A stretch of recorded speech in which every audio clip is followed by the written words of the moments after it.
After dropping out of college to raise my sister's children when she vanished for months, I got a call from her screaming, "You think you're better than me just because you play mommy." At the next family gathering, she introduced me as the babysitter who overstepped. I left in tears. 3 years later, those same kids were begging me to come to their graduation because she didn't bother showing up. I'm Sarah. I live in Winston-Salem, North Carolina. I'm 31 now. But everything started when I was 23. At the time, I was in college, studying elementary education. I wanted to be a teacher. I loved the idea of shaping young lives. Helping kids feel safe and seen. My sister Melanie is 2 years older than me. She's always been the wild one. Pretty. Loud. Always chasing fun, then crying when it didn't work out. My parents always cleaned up her messes. I guess I did too. Melanie had 2 kids, Caleb and Lily. Different dads, both vanished before the kids were born. She tried to raise them on her own, but even when she was there, she wasn't really there. She'd sleep all day, miss school pickups, forget to feed them dinner, lose her temper. At first, she moved in with our parents. She said she needed help. But help turned into them doing everything. Still, it wasn't enough. The kids were clingy, scared, always asking for their mom. And then, one day, she just disappeared. No call. No note. Nothing. I was home from college for a weekend visit when it happened. My mom was sobbing. My dad looked like someone had punched him in the gut. "Melanie's gone," Mom said. "She'll be back," I told them. She wasn't. After the second week, the panic started to sink in. Mom couldn't take care of 2 little kids by herself. Her hands were so swollen from arthritis she could barely lift a coffee cup. Dad was still working 6 days a week at the hardware store.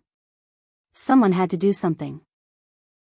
I went back to school on Monday and lasted 2 days. I couldn't focus. I kept thinking about Caleb and Lily, how Caleb wet the bed the night before, how Lily cried for her mom every hour. On Wednesday, I packed my things and withdrew from college. I told myself it was just for a semester. Just until Melanie came back. I moved in and started doing it all. Waking them up. Packing lunches. Getting them to school. Homework. Bath time. Doctor's appointments. Birthday parties. I became their world because I had to. That semester stretched into a year. Then another. Melanie was gone for 7 months. I heard nothing from her. Not one call.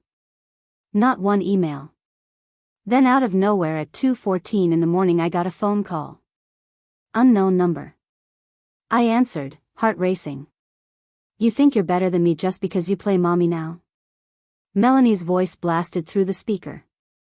I sat up in bed, stunned. "Melanie?" I said. "You always thought you were so perfect. You think being boring makes you better? Newsflash, you're not their mom." I swallowed hard. "You left, Melanie. You disappeared. I didn't choose this. They needed someone. I showed up. You're not their *****ing mother," she snapped. "You're just a babysitter who overstepped." The call cut off. I sat there in the dark, holding the phone like it had burned me. She came back a few months later. No warning. No apology. Just showed up like nothing happened. She brought the kids cheap toys and candy like that was enough to erase what she'd done. The worst part? My parents welcomed her back.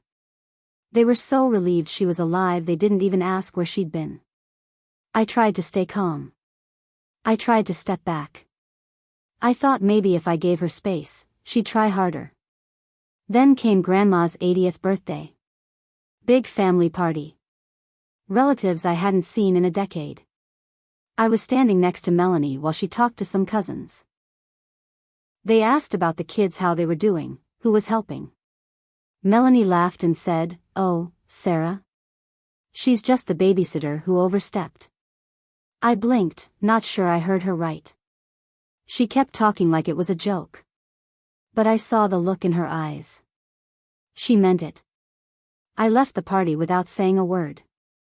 I sat in my car and cried for an hour. Then I drove home and told myself, never again. From that day on, I was done covering for her. I stopped answering when she needed help. I stopped stepping in when she forgot field trips or missed report cards. If she wanted to be a mom again, she could act like one. For 3 years, I barely saw the kids. She changed their school, changed her number. I let it go. I went back to college. Met someone. Started building a life again. Then one May afternoon, out of nowhere, my phone rang. Unknown number. Again. This time it was Caleb. Hey, can you come to our graduation? What graduation? I asked. Middle school. Mine. And Lily's finishing elementary. My heart squeezed. Is your mom going? She doesn't know when it is, he said. I paused. I don't think she cares, he added, quieter. I told him I'd think about it. Then I sat there for a long time. Just thinking. About all the years. About everything. 3 days later, I went. I wore a dress. I brought flowers. I sat in the back. When Caleb's name was called, I stood up and clapped. He spotted me and smiled, really smiled. Then Lily came out and her face lit up like it was Christmas morning. Afterward, they ran to me. Hugged me. Held on tight. You came, Lily whispered. I wouldn't miss it, I told her. And that's when I knew. Melanie could try to erase what I did. But the kids remembered. They knew who had been there when it mattered. But the story didn't end there. Because 2 weeks later, she showed up again. This time, she was drunk. This time, she screamed louder. And this time, I didn't stay silent. 2 weeks after the graduation, it was a Friday night around 9 p.m. I was home alone. My fiancé, Eric, was working late. I had just curled up on the couch with a book when I heard the pounding on my front door. Not knocking. Pounding. Then came the voice. Open the door, Sarah. My stomach dropped. It was Melanie. I didn't move at first. I just sat there, frozen. Then I got up slowly and looked through the peephole. She looked a mess. Hair frizzy, makeup smeared, holding a gas station wine bottle in one hand, a lit cigarette in the other. She swayed on her feet, then pounded again. Don't act like you can't hear me, you smug little bitch. I opened the door a crack. Melanie, what the hell are you doing? She pushed at the door. You think you can steal my kids? I stepped outside and shut the door behind me. Lower your voice, I said. You're scaring the neighbors. She laughed a bitter, ugly sound.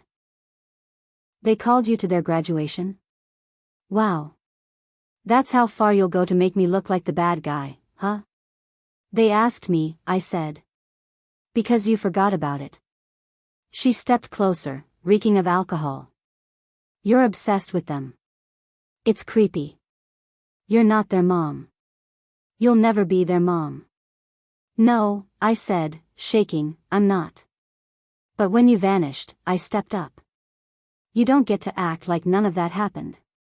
I was going through things, she shouted. But you Miss Perfect just had to play hero. That's not what this is about, I said. You didn't show up for your own kids. I did. And you're mad they noticed. Then she slapped me. It wasn't hard, but it was fast and sharp and made my ears ring. I didn't hit her back. I didn't yell. I just stared at her. And I said, leave. Now. Before I call the cops.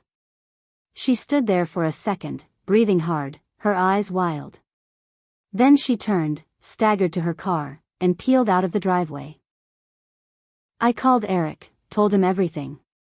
He wanted to report her right then. But I told him to wait. I had another idea. The next week, I reached out to Caleb's school counselor. I asked if there was a way to schedule a sit-down. Just to talk about the kids' situation about their home life. She said yes. When I met with her, I told her everything.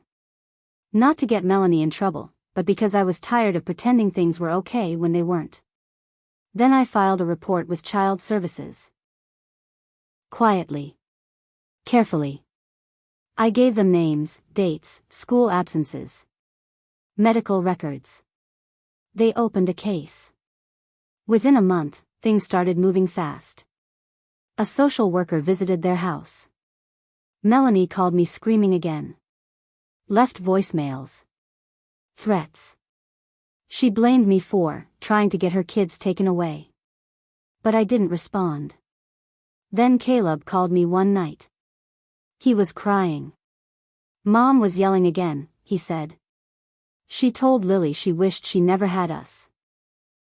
I stayed quiet for a second, then said, "You didn't deserve that. None of it. I'm so sorry." And that's when I decided. No more waiting. I met with a lawyer. I told her everything. And I started the process to fight for custody.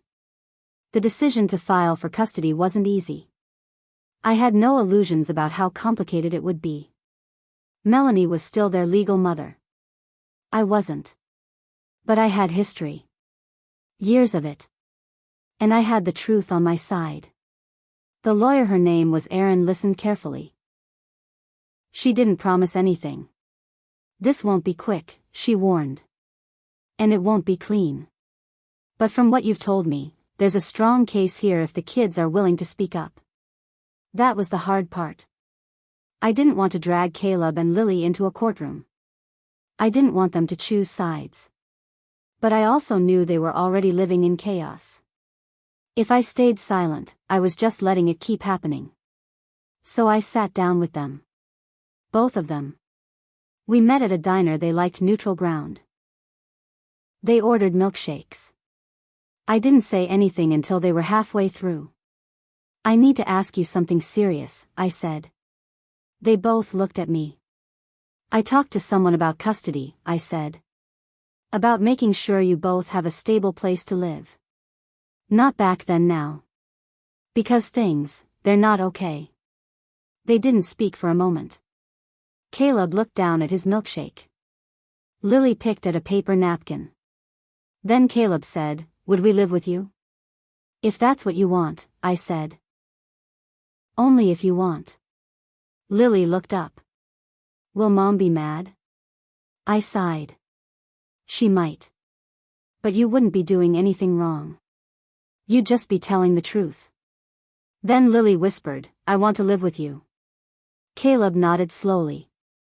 So we moved forward.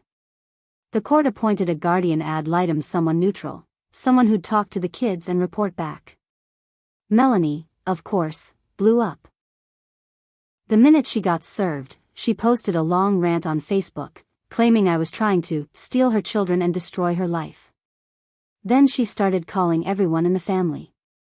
Telling them I was jealous of her, that I was manipulating her kids. A few aunts took her side.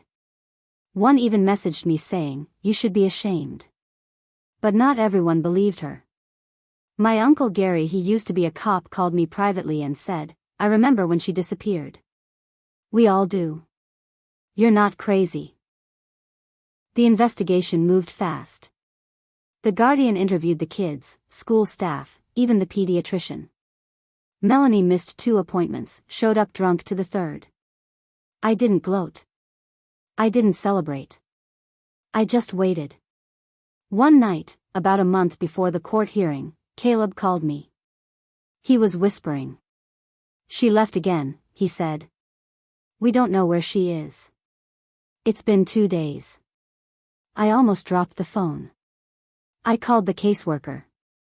Then I drove straight to their house. The kids were alone. There was no food in the fridge, no one to call. Melanie had just vanished again. That sealed it. Emergency hearing. Emergency placement. The court granted temporary custody to me. Caleb and Lily moved into my apartment the next day. They didn't cry. They didn't act scared. They just looked relieved. I thought maybe that was the end of it. But Melanie came back 2 weeks later. And this time, she had a lawyer. She was fighting it. Melanie came into the courtroom like she owned the place. Hair done, makeup caked on, fake smile, strutting like this was some stage and she was the star. Her lawyer was slick, fast-talking. They had an answer for everything. She's the biological mother, he kept saying. She's just had a rough patch. Rough patch? The judge didn't seem convinced, but I didn't feel safe yet. I was terrified they'd send the kids back to her just because her name was on the birth certificates. When it was my turn to speak, I kept it simple. I didn't ask for this, I told the judge. I dropped out of school. I gave up years of my life. I never did it to prove a point. I did it because I couldn't sleep at night knowing 2 little kids had no one. I'm not perfect, but I was there. I was always there. Then the Guardian ad litem spoke. Her words shook the room.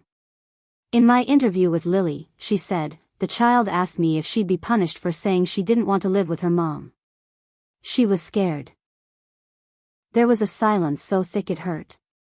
The court ruled in my favor. Permanent custody. Melanie stood up, screamed, and was dragged out by security. She shouted, "You stole my life," over and over until they slammed the door behind her. But the truth was she gave it away. The months after that weren't easy. The kids were quiet at first. They had nightmares. Lily started wetting the bed again. Caleb refused to talk about his mom. I got them into therapy. We worked through it. We had hard days, and really good ones. I went back to college again. I finished my degree. I got hired at a local elementary school. The same one Lily now goes to. Melanie? She vanished again. But not before sending me one last message. A voicemail. "You're not better than me. You just got lucky. Someday, they'll hate you too." I saved it. Not out of spite. Just as a reminder. A reminder of what happens when you keep choosing yourself over your kids. Over and over. Until no one is left to forgive you. Years later, when Caleb graduated high school, I sat in the front row. Lily beside me, holding my hand. He gave a short speech. He said thank you to his teachers, his classmates. Then he said this, and to the person who showed up when it would have been easier to walk away, thank you. You didn't have to raise us, but you did. You saved us. He looked at me. I cried like a baby. That was my moment. Melanie could keep lying to herself forever. She could scream all she wanted.